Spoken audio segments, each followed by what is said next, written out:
గోర మగువ ఛానల్ ప్రేక్షకులకు స్వాగతం. ఈరోజు మనం అనురాగం బుగ్గిపాలు అనే అంశం గురించి తెలుసుకుందాం. మిగతా ప్రపంచంతో పోలిస్తే పెళ్లికి మన దేశంలో ప్రత్యేకమైన గౌరవం ఉంది. తరతరాలుగా భారతీయ వివాహ వ్యవస్థ ప్రపంచానికే ఆదర్శంగా వెలుగొందుతూ వస్తోంది. తమ సంసార బంధంలో ఎన్ని ఆటుపోట్లు ఎదురైనా తట్టుకుని నిలబడుతూ ఒకరి లోపాలను మరొకరు సరిదిద్దుకుంటూ ఒకరిని మరొకరు పరిపూర్ణం చేసుకుంటూ మునుపటి తరాల వారు ఆ వెలుగులను ద్విగుణీకృతం చేస్తూ వచ్చారు.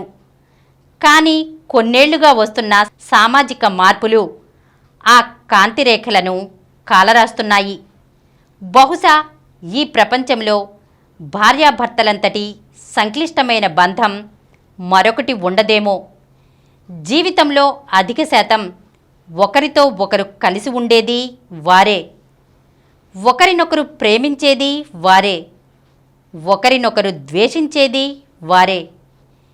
ఏది ఎలా ఉన్నా, ఎంతటి పొరపొచ్చాలు వచ్చినా కలిసి ఉండటానికి, సర్దుకుపోతూనైనా సంసార నావను నడిపించడానికి, పిల్లలకు బంగారు భవిష్యత్తుని ఇవ్వడానికే ఇంతకాలం మన సమాజం ప్రయత్నిస్తూ వచ్చింది. మారుతున్న కాలమాన పరిస్థితులు, పెరుగుతున్న క్షణికావేశంలో నిర్ణయం తీసుకునే మనస్తత్వాలు, అధికమవుతున్న సామాజిక మాధ్యమాల జోక్యంతో ఈ పద్ధతి మారిపోతోంది. తరచి చూస్తే గత 10 ఏళ్ల కాలంలో ఈ మార్పు స్పష్టంగా కనిపిస్తోంది. నచ్చకపోతే విడాకులు తీసుకునే దశ నుంచి చిన్నపాటి మనస్పర్ధలకే హత్యల వరకు వెళ్లడం తీవ్ర ఆందోళనకరం. వ్యసనాల బారిన పడి అనుమానమే పెనుభూతమై జీవిత భాగస్వామినే కడతేరుస్తున్న ఘటనలు ఉన్నాయి. ఇవి రోజురోజుకు అధికమవుతూ సమాజ గతిని ప్రశ్నిస్తున్నాయి. వీటిలో క్షణికావేశంలో జరిగే హత్యలు కొన్నైతే పక్కా ప్రణాళికతో నెలలు, కొన్నిసార్లు ఏళ్ల తరబడి ఎదురుచూసి మరీ పాల్పడుతున్న ఘాతుకాలు మరికొన్ని. ఇటువంటి ఇబ్బందికర పరిస్థితుల్లో ఇరుక్కునే జంటలకు అప్పటికే పిల్లలుంటే అది మరింత బాధాకరమైన పరిస్థితిగా పరిణమిస్తోంది. తల్లిదండ్రుల్లో ఒకరు మరణించి మరొకరు ఆ హత్య కేసులో ఊచలు లెక్కపెడుతుంటే ఆ పసివారి జీవితాలు ఏమైపోవాలి?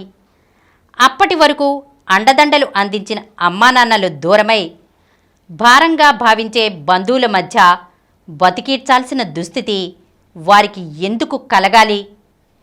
జీవితాంతం వారు ఆ మనోవేదనను, అవమాన భారాన్ని ఎందుకు మోయాలి?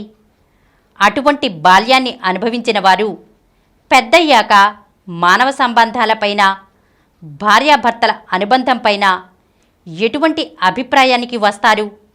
ఇవన్నీ ఎవరూ జవాబు చెప్పలేని ప్రశ్నలు, ఎవరికి వారే ఆలోచించుకోవాల్సిన జవాబులు.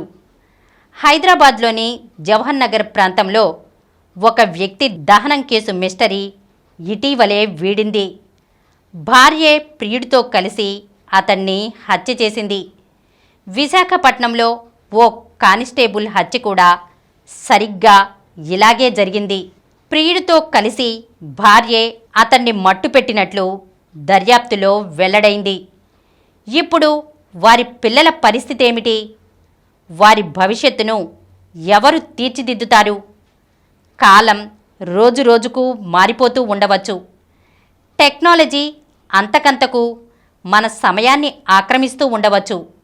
కానీ మనం మనుషులమని మర్చిపోయి మరబొమ్మల్లా నిర్ణయాలు తీసుకునే పరిస్థితికి వస్తే మాత్రం ఆత్మపరిశీలన తప్పనిసరి. మహోన్నతమైన మన వైవాహిక వ్యవస్థ నిరంతరాయంగా వెలుగులీనాలి. తుఫానుల్లా చుట్టేసే పెడపోకడ్లను తట్టుకుని స్థిరంగా నిలబడాలి.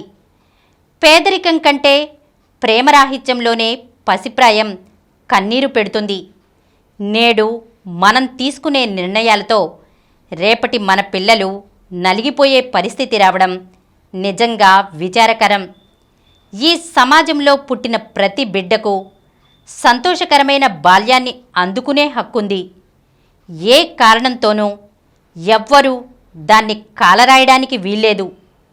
తల్లిదండ్రుల ప్రమేయంతో భూమి మీద పడ్డ బిడ్డల భవితను ఆ అమ్మా నాన్నలే అగమ్యగోచరం చేయడం ఎంతమాత్రం సబబు కాదనే నిజాన్ని గ్రహిస్తే చాలా సమస్యలకు పరిష్కారం దొరుకుతుంది. సున్నితమైన ఈ అంశాన్ని అంతే సున్నితమైన మనసుతో ఆలోచించి అర్థం చేసుకున్నప్పుడే భారతీయ కుటుంబ వ్యవస్థ భవిష్యత్తులోనూ భద్రంగా ఉంటుంది. మంచి కుటుంబ వ్యవస్థలోనే ఉత్తమ వ్యక్తులు తయారవుతారు. అటువంటి వ్యక్తుల చేతిలో భావి భారతం బంగారుమయం అవుతుంది. ఈరోజు మనం అనురాగం బుగ్గిపాలు అనే అంశం గురించి తెలుసుకున్నాం కదా. మరొక అంశంతో మళ్ళీ కలుద్దాం.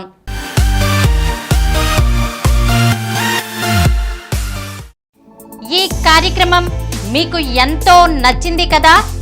ఇటువంటి మరిన్ని వీడియోల కోసం అనతి కాలంలోనే 20 కోట్ల వ్యూస్ సాధించిన డాక్టర్ సమరం మల్టీ ఛానల్ నెట్వర్క్ సమర్పించు గోరా మగువా ఛానల్కు సబ్స్క్రైబ్ చేయండి, లైక్ చేయండి, మీ ఫ్రెండ్స్కి షేర్ చేయండి.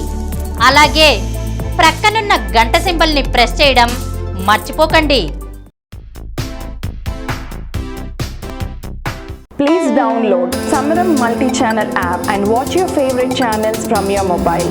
App available on Google Play Store and subscribe to the channels.